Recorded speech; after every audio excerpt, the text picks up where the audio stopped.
Баршаңызға сәлем достар, менің каналыма қош келдіңіздер. Бүгін капкейки дайындаймыз.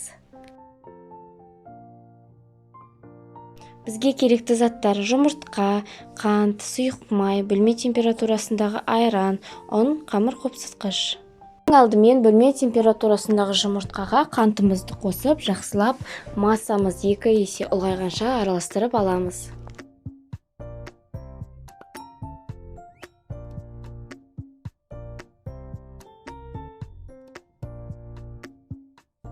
Содан кейін айранымызды, сұйық майымызды қосып, жақсылап араластырамыз.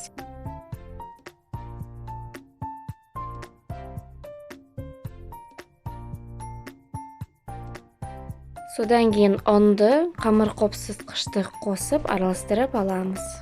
ұн мен қамыр қопсытқышты міндетті түрде електен өткіздіріп алыңыздар.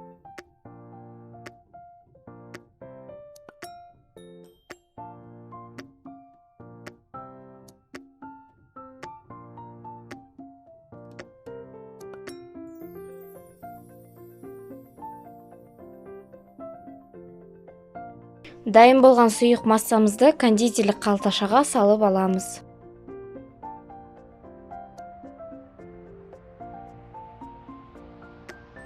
Формаларымызды орналастырып аламыз. Содан кейін сұйық қамырымызды формаға құйып шығамыз. Толтырып құймаймыз, ортасына жетер-жетпестей қылдырып құйыңыздар. Барлығын құйып болған соң 180 градуста 20 минут пісіріп аламыз. Шпажканың көмегімен ортасы піскенін піспегенін тексеріп аламыз. Кремін дайындаймыз. Ең алдымен креміне творожный сыр мен қант ұнтағын бір келкі болғанша араластырып аламыз.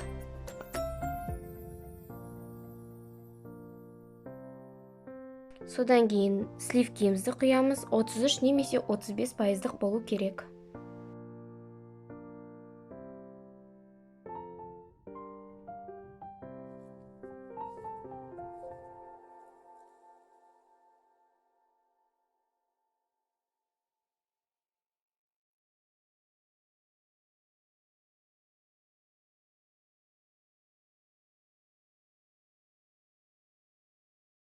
Крем өз формасын жақсы ұстағанша дейін араластырып аламыз.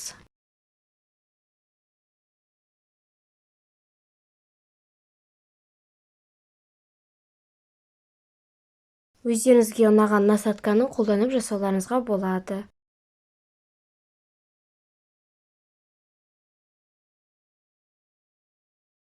Кремімізді кондитерлік қалташаға салып аламыз.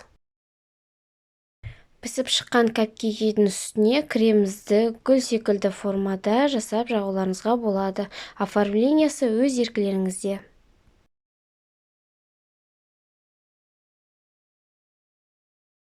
Видеоның соңына дейін көрсеңіздер, менің каналыма тіркеліп, лайк басып, комментарий қалдыруды ұмытпаңыздар. Сіздермен болған Наргиз. Келесі видеода кездескенше.